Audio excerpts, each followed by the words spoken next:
Comprendre la tentation, deuxième partie. Nous allons parler de la tristesse, de la joie et de la foi. Alphonse de Liguori a écrit « Ne craignons donc point les combats que nous avons à soutenir contre le monde et l'enfer, si nous avons toujours soin de recourir à Jésus-Christ. » En parlant du diable et de sa chute, Jean-Nicolas Groulx a écrit « Il a conservé tout son orgueil et n'aspire qu'à se venger. C'est là son premier dessein. Trop faible contre Dieu, il s'attaque à nous qui avons été destinés à le remplacer dans le ciel, lui et les anges rebelles, et il s'efforce de nous ravir le bonheur qu'il a perdu. » Une certaine traduction du proverbe 25-20 a été rendue ainsi « De même que les vers rongent les habits et le bois où ils se mettent, de même la tristesse ronge le cœur de l'homme. Comme le bois vermoulu n'est propre à aucune œuvre, qu'il ne peut plus rien supporter et qu'il tombe en ruine dès qu'on le touche, ainsi un homme rongé de tristesse devient incapable de toute bonne œuvre. » Mais le mal ne s'arrête pas là. Ce qui est pire, c'est que la tristesse est cause de beaucoup de tentations, de chutes et de rechutes dans le péché. François d'Assise a écrit « La tristesse dans le cœur des chrétiens est un sujet de joie pour le démon, parce qu'alors il lui est aisé de les faire se tourner vers les plaisirs du monde. » La tristesse est donc une retraite de démons. C'est pour eux une faiblesse à exploiter. De même que certains animaux attendent l'obscurité de la nuit pour sortir de leur tanière, de même les démons attendent que les ténèbres de la tristesse se répandent dans le cœur pour passer à l'action. Le malin n'a pas le pouvoir de nous perdre, mais seulement de nous y pousser. Si le démon ne peut nous faire tomber en tentation, il souhaite au moins qu'elle sera pour nous un sujet de tristesse. Reconnaissant cela, nous pouvons redoubler de résistance, faire preuve de hardiesse en nous revêtant de la force du Seigneur, et faire de cette même tentation un sujet de tristesse pour le démon. La convoitise est un serpent qui mord sans bruit. Il est plus facile de ne pas regarder que d'avoir à lutter contre ce que l'on a regardé. Voir n'est pas un péché, mais regarder le devient. Par ses yeux, l'homme entre en tourment. Les yeux sont des fenêtres de voleurs. La convoitise rend faible celui qui l'entretient, et la faiblesse ainsi induite fait tomber. La sainteté n'est pas difficile, c'est la chair qui en a peur. Tourner la tête est une grâce donnée à tous en Jésus-Christ. La difficulté vient de l'habitude. Soyons patients, poursuivons la sainteté avec espérance jusqu'à ce qu'elle devienne à son tour une nouvelle habitude. L'âme humaine est fragile, et elle n'est jamais plus faible que quand elle est troublée. Et au contraire, lorsqu'elle est en paix, elle est forte et presque assurée de la victoire. Avant donc de vaincre l'ennemi, nous devons vaincre la mélancolie. La confession verbale de textes bibliques établissant notre autorité en Christ s'avère être une arme formidable contre les traits démoralisants de l'ennemi. Dans le mauvais jour, nous pouvons citer par exemple le texte suivant. « Toutes les nations m'environnaient, au nom de l'Éternel je les taille en pièces. Elles m'environnaient, m'enveloppaient, au nom de l'Éternel je les taille en pièces. Elles m'environnaient comme des abeilles, elles s'éteignent comme un feu d'épines, au nom de l'Éternel je les taille en pièces. » Confesser ce texte de la bouche est une puissante arme défensive contre les sentiments moroses de la tentation. Saint Athanase a écrit « Le démon perd courage lorsqu'il voit que nous l'opposons, non avec nos propres forces, mais avec celles de Dieu lui-même. » Il est dangereux de trop craindre la tentation et d'en faire trop état parce que cela ne sert qu'à l'augmenter dans notre esprit et de lui donner plus de force. La crainte réveille l'imagination et les fréquentes réflexions sur une chose fait qu'elle s'imprime encore plus fortement dans l'esprit et qu'elle nous affecte davantage. Pourquoi ça? Eh bien, parce que la crainte suppose la défaite. La crainte nous fait sortir de la foi qui nous soutenait, un peu comme Pierre qui se mit à avoir peur des vents et des vagues. Cette peur finit par le faire s'enfoncer. La tentation rend triste, et la tristesse suppose une défaite. La tristesse fait baisser les bras. Nos pieds, rendus pesants, se laissent rattraper par leurs anciens péchés. D'où l'exhortation de Paul, « Soyez toujours joyeux, et vous ne serez jamais vaincus, frères et sœurs. » Augustin a écrit, « Le démon est comme un chien enchaîné à une attache, et qui ne peut mordre que ceux qui s'approchent de lui. Il peut aboyer, il peut faire peur, mais il ne peut mordre que celui qui veut bien être mordu. » Il faut simplement et résolument nous tenir au large. Lorsque nous sommes devenus chrétiens, Jésus nous a placés lui-même au large. Psaume 18:20, « Il m'a mis au large, il m'a sauvé parce qu'il m'aime. » Voyez-vous, Dieu s'attend maintenant de nous à ce que nous y demeurions au large. Psaume 119:45 dit, « Je marcherai au large, car je recherche tes ordonnances. » Pécher entraîne des malaises de conscience très douloureux avant, pendant et après le péché. Les remords sont lourds, ils demeurent pendant des jours, des semaines et des mois. Celui qui a goûté combien le Seigneur est bon ne veut plus perdre cela. S'il pêche, il perd la communion avec Dieu. Il est livré à tous les tourments et son état d'esprit fait de lui la plus misérable créature de la terre. Comme une tentation m'assaillait, je me suis mis à prier et la grâce de Dieu m'est venue en aide en me soufflant ce que je devais dire. Mon Dieu, jouir d'un péché qui chasse ta présence n'est plus un plaisir, mais une mort, et je ne veux pas être là où tu n'es pas.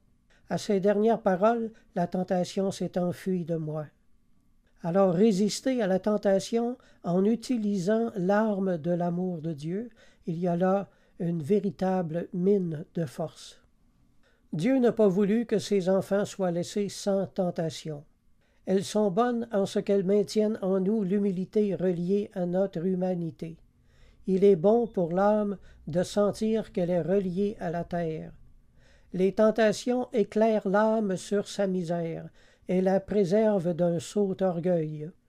Un chrétien qui n'a plus de péchés contre lesquels lutter tombe dans la tiédeur ou l'orgueil de la propre justice. Il y a des raisons pour lesquelles Dieu laisse des endroits où nous n'avons pas une victoire totale dans nos vies. Les attaques les plus cruelles, les plus grandes et les plus dangereuses menacent les personnes les plus avancées dans la perfection. Mais il est écrit « Aucune tentation ne vous est survenue qui n'ait été humaine, et Dieu qui est fidèle ne permettra pas que vous soyez tentés au-delà de vos forces.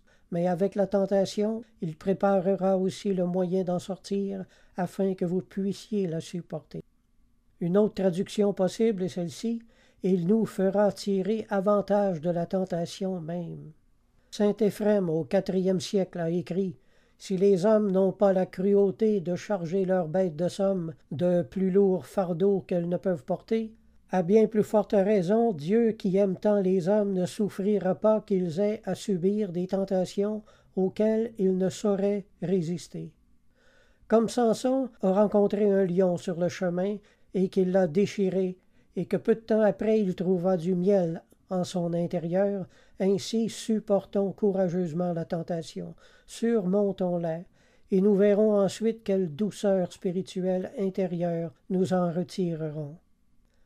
La tentation est une sorte d'étau spirituel avec laquelle l'ennemi fait pression sur notre volonté. Notre amour pour Dieu se mesure souvent par les efforts que l'on met à ne pas obéir aux inductions de la chair. Ce sont nos réactions devant la tentation qui permettent au Seigneur de reconnaître ses vrais amis. Et Dieu sait récompenser ses amis. L'âme humaine est composée d'une partie supérieure et d'une partie inférieure. La tentation s'en prend toujours à la partie inférieure de l'âme, car c'est la plus faible. Voilà pourquoi, lorsque nous sommes tentés, une partie de nous-mêmes est attirée par la tentation, et qu'en même temps nous sommes tristes d'être tentés, car notre cœur appartient aux choses d'en haut. Ne soyons pas tristes d'être tentés. Réjouissons-nous au contraire. Cette tristesse fait la preuve que le péché nous déplaît, que nous aimons le Seigneur, et que nous avons à cœur de lui plaire. Aujourd'hui, j'ai éprouvé une tentation tenace. Cette tentation m'a grandement attristé, car chaque tentation est un peu le reflet de nos propres désirs secrets, mais gloire et grâce à Dieu, il me fit comprendre que cette tristesse était une tristesse selon Dieu. En effet, cette tristesse d'être tenté est le témoignage de l'Esprit à notre conscience que notre cœur ne prenait pas plaisir au péché que notre chair nous invitait à commettre. J'ai ressenti de la joie de ce que ma tristesse était en fait devenue mon avocate auprès du Seigneur, plaidant mon déplaisir au péché. J'ai eu la victoire sur cette tentation et ma tristesse s'est changée en une joie sereine. Parlons maintenant de la défiance de soi-même. Alphonse de Liguori, au XVIIIe siècle, a écrit « Celui qui se défie de lui-même et se confie en Jésus-Christ acquiert par son secours une force invincible. » La vertu se perfectionne dans la faiblesse. Toute la perfection de la vie présente consiste toujours à reconnaître d'abord ses imperfections. La connaissance et l'expérience de notre faiblesse sont nécessaires à notre sanctification. Elles en sont les bases obligatoires. Cette connaissance produit en nous une juste et sage défiance de nous-mêmes. Méfiance, retenue et réserve sont de mise à l'égard de tout ce qui émane de nos pulsions humaines. Une sainte défiance nous conduira à veiller, à prier, à attendre tout de Dieu, et rien de nous-mêmes.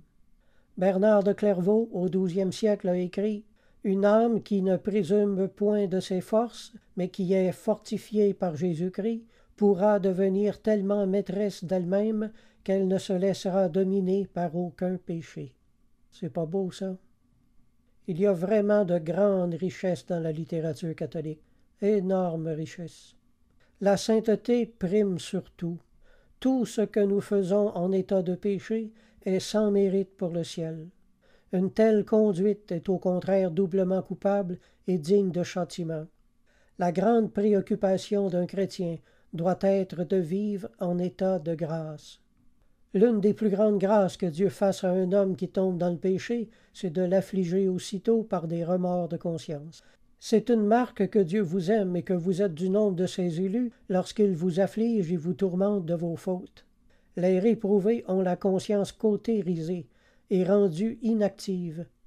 Quand le péché n'est suivi ni de remords ni de châtiment, c'est une marque que Dieu est extrêmement irrité et que l'une des plus grandes punitions qu'il inflige aux pécheurs est de le laisser en paix. Les remords sont les grâces dont il favorise ceux qu'il aime. Alphonse de Liguori a écrit ceci. « Pour persévérer dans le bien, nous ne devons pas nous fier aux résolutions que nous avons prises, ni aux promesses que nous avons faites à Dieu. Dès que nous comptons sur nos propres forces, nous sommes perdus. C'est dans les mérites de Jésus-Christ que nous devons placer toute notre espérance pour nous maintenir dans l'état de grâce. Son secours nous fera persévérer jusqu'à la mort. Fussions-nous combattus par toutes les puissances de la terre et de l'enfer. Quelquefois, sans doute, nous nous trouverons tellement abattus et assaillis de tant de tentations que notre ruine nous paraîtra presque inévitable. Gardons-nous alors de perdre courage et de nous abandonner au désespoir. Recourons à Jésus crucifié, et il nous empêchera de tomber. » Fin de citation. Dieu n'initie jamais les premiers efforts. C'est le choix et la responsabilité de l'homme que de travailler à sa sanctification. Saint Augustin a écrit « Celui qui nous a sauvés sans nous ne nous sanctifie pas sans nous. » Alors si nous démontrons la bonne volonté de nous prévenir nous-mêmes contre notre faiblesse en fuyant les occasions, Dieu viendra à notre secours par la suite, et non l'inverse. La grâce de Dieu est toujours au rendez-vous de ceux qui ont des désirs sérieux, vigoureux et énergiques. La tentation n'est pas toujours le signe d'un désir secret de péché, mais n'est souvent uniquement qu'un mouvement naturel de la chair.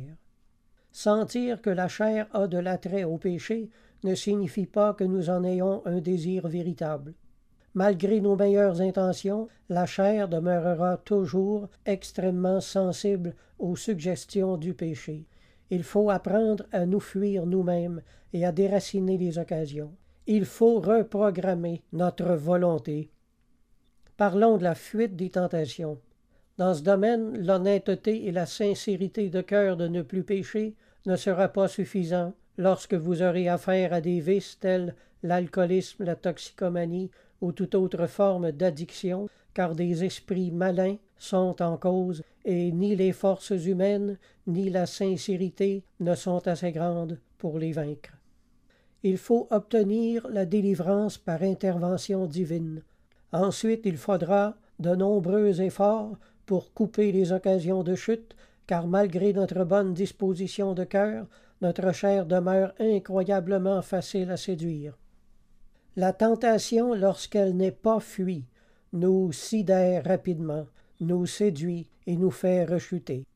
Ainsi peuvent être séduits les meilleurs cœurs, les meilleurs d'entre nous. Jean-Nicolas Groulx a écrit « Si ta faiblesse est extrême et si tu te sens incapable de résister, cette crainte te portera à fuir et à mettre ton âme en sûreté, loin du danger. » De même qu'un homme qui serait couché au pied d'un arbre et qui verrait venir à lui une meute de loups, monterait aussitôt en haut de cet arbre pour se mettre à l'abri, de même un croyant se voyant environné de tentations doit fuir immédiatement toute occasion. C'est inutilement que le démon jettera devant vous ses filets si vous prenez les ailes de la fuite. En vain jette-t-on le filet devant les yeux de tout ce qui a des ailes, dit l'Écriture, en Proverbe 1, 17. Une sage crainte doit nous animer devant la moindre tentation, selon qu'il est écrit, haïssant jusqu'à la tunique souillée par la chair. Jude 23. La tunique n'est pas la chair, mais elle touche de près à la chair. De même, soyons sages et fuyons tout ce qui touche de près ou de loin le péché, ou qui pourrait y induire. Il nous faut non seulement nous garder du péché, mais aussi de sa périphérie. Celui qui se baigne les pieds dans un torrent sera bientôt emporté par le courant, dit le vieux proverbe. Fuyons l'ombre même du péché. Devant un ennemi plus fort que nous, la fuite est une stratégie. Le proverbe 22, 3, traduction Spiurel. L'homme prudent voit la calamité et se met à l'abri, mais les insensés qui avancent en souffriront. Il est écrit « Fuis les passions de la jeunesse ». Joseph, le patriarche, acquit plus de gloire en se commandant lui-même et en résistant aux sollicitations de la femme de Potiphar qu'en commandant ensuite à toute l'Égypte. S'arrêter devant la tentation sans la fuir est un acte de folie. Prier sans fuir la tentation est toujours de la folie. Fuyez l'occasion de chute et vous aurez ensuite tout le loisir de prier. Ne vous attardez pas à prier agenouillé aux côtés de la tentation, ce serait une folie. Priez en même temps que vous fuyez, ne priez pas sur place, priez en fuyant. Si c'est dans votre maison que vous êtes tenté, sortez de votre maison, allez prendre une longue marche, allez voir quelqu'un, mais sortez du milieu où vous êtes tenté. À cause de certaines circonstances, il y a des tentations qui ne peuvent pas être fuites physiquement. Si telle est la situation, acceptez-la comme étant la volonté de Dieu. Il veut vous élever à une dignité plus haute et plus méritoire à ses yeux. Tout ce que nous ne pouvons pas changer doit être réinterprété. La volonté de Dieu se trouve souvent là où nous ne l'aurions jamais placée. Les tentations forgent l'âme comme le feu amollit le fer. Dieu veut forger notre caractère. La tentation est souvent le marteau qu'il emploie. La faiblesse n'est pas notre ennemi. Se sentir faible nous rend malléables. Dans les occasions inévitables, ne craignons rien. Celui qui ne se sera pas engagé de lui-même dans la tentation sera soutenu au milieu d'elle. Alphonse de Liguori a écrit « Celui qui met sa confiance dans le Seigneur devient fort comme une montagne. » Faites mourir vos péchés. L'Écriture dit « Faites donc mourir les membres qui sont sur la terre. » Colossiens 3, 5. Faire mourir sous-entend un effort patient. De même que Christ a souffert une longue agonie sur la croix avant de mourir, de même notre chair pécheresse s'accroche à sa vie pendant un certain temps avant de mourir et que nous ayons la victoire sur elle. Notre chair meurt toujours d'une mort plus ou moins lente, telle la mort par asphyxie. On sait que l'asphyxie a été la cause principale du décès de notre Seigneur sur la croix, après la perte de sang, bien entendu. Le manque d'oxygène fera se débattre la chair pendant un certain temps, et plus elle perdra ses forces, moins vous aurez à lutter durement. Au bout d'un certain temps, la mort prendra finalement effet.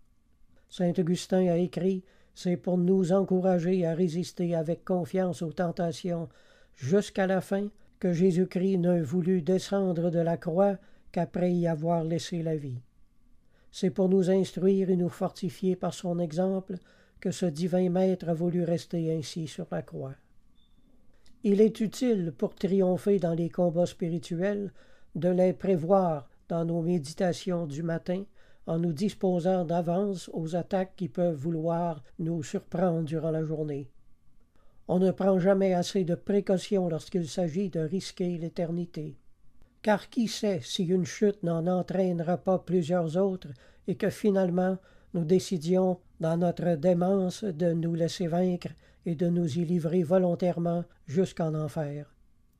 Jean-Nicolas Groulx a écrit « Tout secours nous vient du Seigneur, et il ne l'accorde qu'à la vigilance et à la prière, et il ne le refuse jamais à ces deux choses réunies. La vigilance sans la prière est inutile, parce qu'en nous montrant le péril, elle ne nous arme pas contre lui.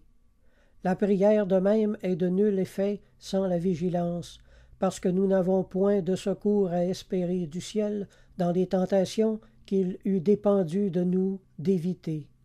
Ne les séparons donc jamais l'une de l'autre, et tenons pour une maxime qui embrasse toute la conduite spirituelle cette parole du Sauveur, « Veillez et priez ». Fin de citation. Une chère croyante m'a rendu ce témoignage un jour. Moi, j'ai des pensées que je n'aime pas avoir. D'où viennent-elles? Je suis obligé de toujours surveiller ces pensées qui me dérangent. Être tenté prouve déjà que nous n'appartenons pas aux démons. En être dérangé prouve que nous aimons le Seigneur, et travailler à les repousser prouve cette citoyenneté céleste. Il arrive que repousser les tentations mentales s'avère impossible. Il faut alors les combattre avec la parole, en prononçant à haute voix un passage biblique qui exhorte à son contraire. Par exemple, sommes-nous tentés par l'alcool? Prononçons ce texte. « Ne vous enivrez pas de vin, c'est de la débauche. Soyez au contraire remplis de l'esprit. » Éphésiens 5, 18. Sachant que certaines tentations qui se prolongent exigent une sorte d'héroïsme renouvelé à chaque instant. Alors, en période de paix, préparez vos armes pour l'heure de la tentation. Voici maintenant une leçon excessivement importante. Il est écrit « Aucune tentation ne vous est survenue qui n'ait été humaine, et Dieu qui est fidèle ne permettra pas que vous soyez tentés au-delà de vos forces. Mais avec la tentation, il préparera aussi le moyen d'en sortir, afin que vous puissiez la supporter. » Dieu, dans son plan souverain, a donc mis un terme à la durée de nos tentations. Mais lorsqu'il s'agit de tentations reliées à une addiction, il faut se rappeler que des esprits mauvais sont en cause. Par nature, le diable ne se soumet pas aux lois de Dieu.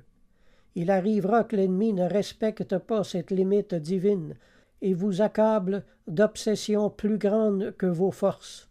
Ce sera le moment alors de crier au Seigneur de toutes vos forces, de prier comme un coup de canon. « Seigneur, sauve-moi, je ne peux pas supporter ça, c'est au-delà de mes forces. » Ce sera le moment d'utiliser l'arme de la prière de supplication. Et il n'y a rien qui résiste à ça.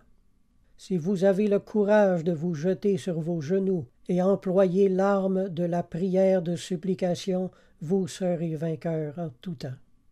Jean-Nicolas Groulx a écrit « Oui, Seigneur, j'espère que vous garderez mon âme comme la prunelle de votre œil, pourvu que de mon côté je tienne mes yeux attachés sur vous, que je sois attentif au moindre signal de vos volontés, prompt et fidèle à les exécuter, car vous ne me garderez pas sans moi. » Dieu ne fera pas de miracle pour sauvegarder une âme imprudente.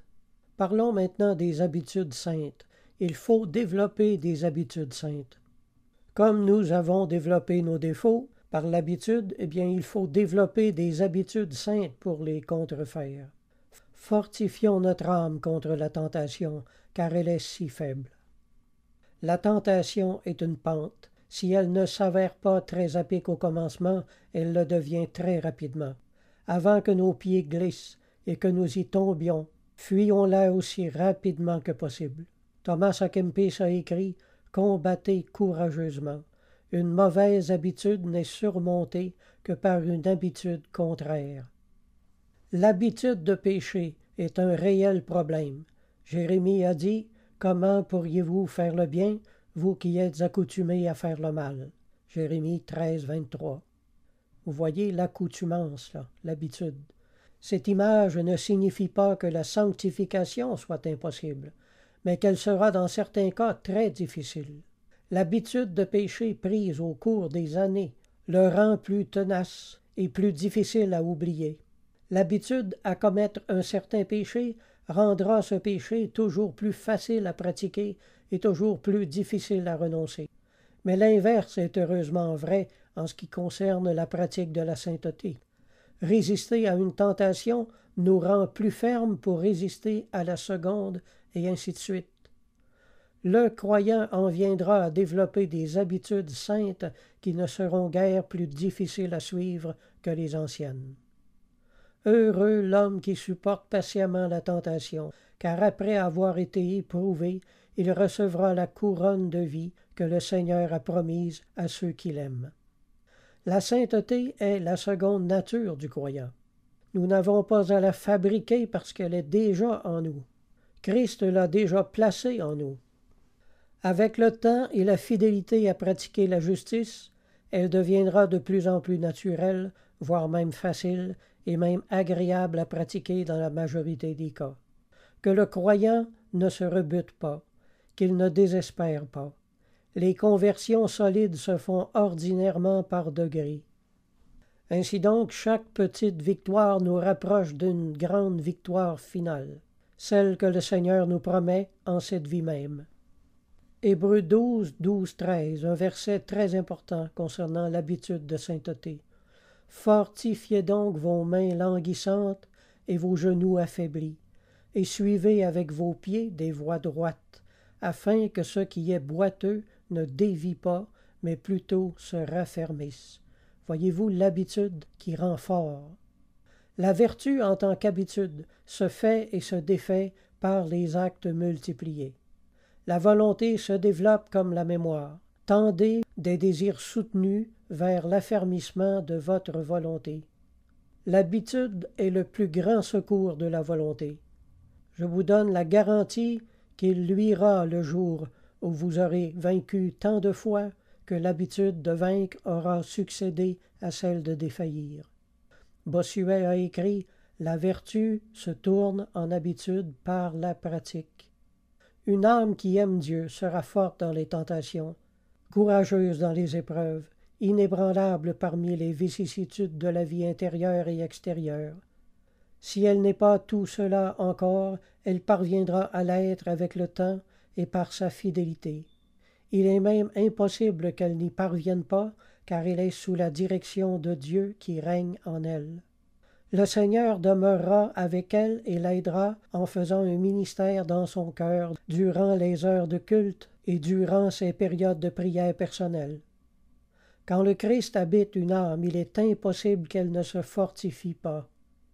Jean-Nicolas Groulx a écrit « Soyez fidèles aujourd'hui, afin de vous disposer à l'être encore plus demain.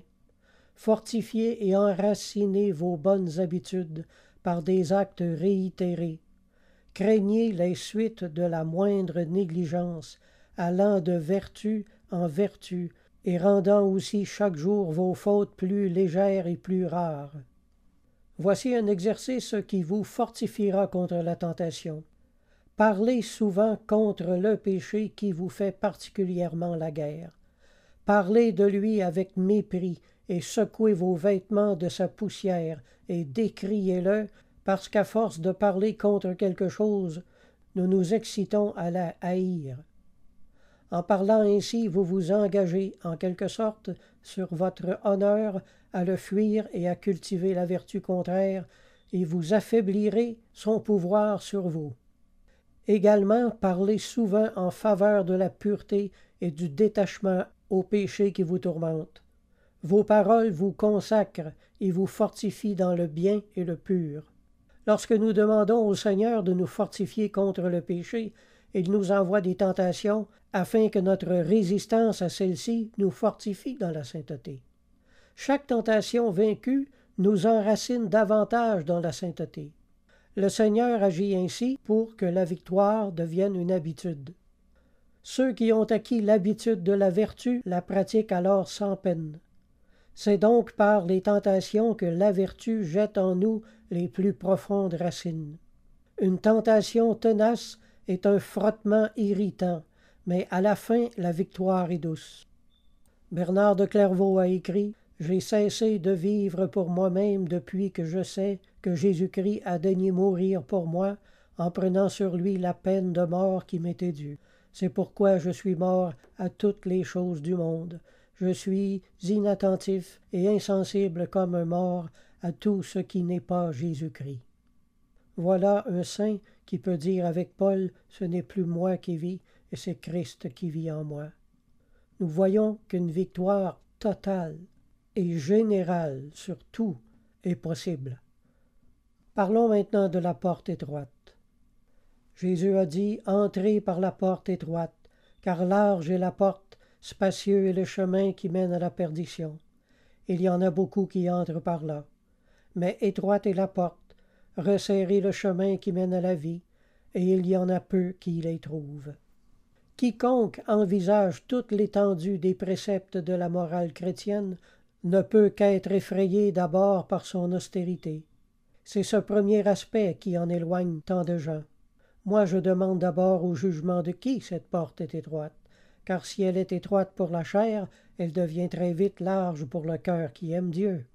Nicolas Gros a écrit « La première porte est large au commencement, et elle n'offre d'abord que des fleurs, mais ensuite elle va toujours se rétrécissant, et elle ne présente plus que des épines. La seconde, au contraire, est étroite à l'entrée, s'élargit à mesure qu'on avance, et que, d'âpre et raboteuse qu'elle était, elle devient unie et facile. Or, c'est une maxime dictée par la sagesse qu'il vaut mieux commencer par la peine et finir par le plaisir, que de commencer par le plaisir et de finir par la peine. Le péché, c'est une séparation volontaire de Dieu. C'est une folie de l'âme qui gaspille ses trésors. C'est une hémorragie et une ingratitude qui outrage l'amour de Dieu. Tournons-nous humblement et avec amour vers celui dont nous avons blessé l'amitié. Renouvelons nos bons sentiments et notre bonne volonté à suivre des voies droites. Pour les péchés de racine, l'état de grâce suppose un haut degré d'amour pour être conservé. Les âmes qui voient dans le péché une offense à Dieu et un mépris à son amour se relèvent plus promptement et d'une façon plus durable. C'est là sans doute ce qui explique qu'après tant de confessions et de résolutions apparemment sincères, on enregistre encore de si nombreuses rechutes. Vincenzo Carafa, au XVIIe siècle, a écrit « Pour réformer toute notre vie, nous devons nous adonner entièrement à l'exercice de l'amour divin. » Et il y a là beaucoup de sagesse, mes amis. Nicolas Gros est du même avis. Un amour qui déploie toute sa force élargit l'âme, agrandit sa capacité, et en l'étendant, s'étend lui-même avec elle. Alors on dira à Dieu comme David que, loin d'être étroit et gênant, vos préceptes sont d'une largeur extrême, et j'ai couru dans la voie de vos commandements, après que votre grâce ait dilaté mon cœur. Psaume 119, 32. 1 Jean 5, 3, 4 dit « Car l'amour de Dieu consiste à garder ses commandements, et ses commandements ne sont pas pénibles, car tout ce qui est né de Dieu triomphe du monde. » Ce qui est sous-entendu ici et qui n'est pas dit, c'est qu'avant le triomphe final, il y a de nombreux combats, de nombreuses défaites, de nombreuses chutes et rechutes, et beaucoup de relèvements. Ainsi donc, Christ ayant souffert dans la chair, vous aussi armez-vous de la même pensée. L'apôtre Pierre nous engage à nous armer du souvenir continuel de la passion de Jésus-Christ. En effet, le seul souvenir de la passion est une puissante défense contre toutes les tentations de l'enfer. Alphonse de Liguori a dit « Tous ceux que les tentations ou de violentes passions mettent en danger de se perdre trouvent un abri sûr au pied de la croix.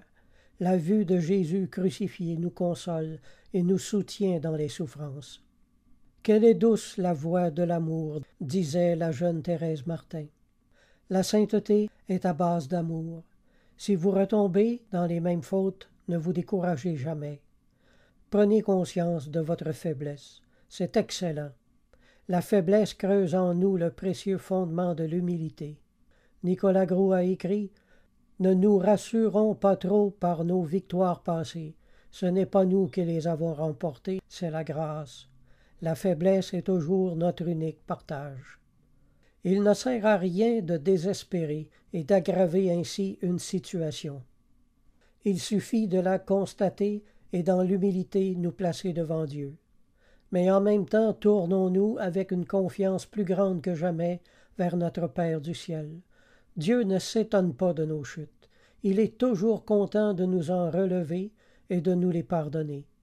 Sanctifions-nous avec sérénité et purifions-nous dans la paix. Dieu n'est pas un propriétaire d'esclaves, mais un Père. Il nous donnera toujours le temps dont nous avons besoin pour nous sanctifier. Il ne placera jamais de date limite, ni ne nous lancera d'ultimatum.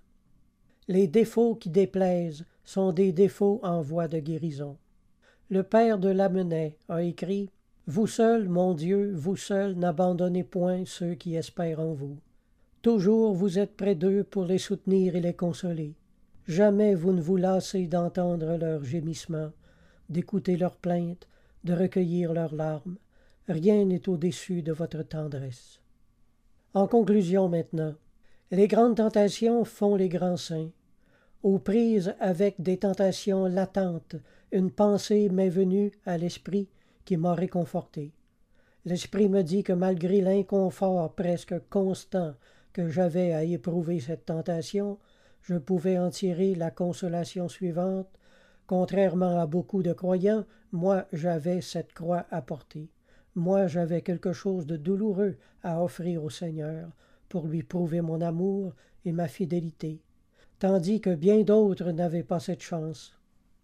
Je regarde mes tentations comme des richesses, comme des offrandes potentielles que je peux offrir au Seigneur en sacrifice de bonne odeur. Tandis que si je n'éprouvais jamais aucune tentation, j'aurais les mains vides et je n'aurais rien à lui offrir à l'heure de la prière. Voyez-vous comment regarder les choses d'un autre œil peut tout changer? Quand Dieu permet à un homme cette sorte d'apprentissage dans la guerre spirituelle, c'est d'habitude pour le rendre plus tard propre à la direction d'autres âmes. Pierre a probablement été l'apôtre le plus faible devant la tentation de le renier. Et pourtant, c'est lui que Jésus choisit pour lui succéder et conduire son troupeau. Les 3e, 4e et 5e promesses des alcooliques anonymes se lisent comme suit. Nous ne regretterons pas plus le passé que nous voudrons l'oublier.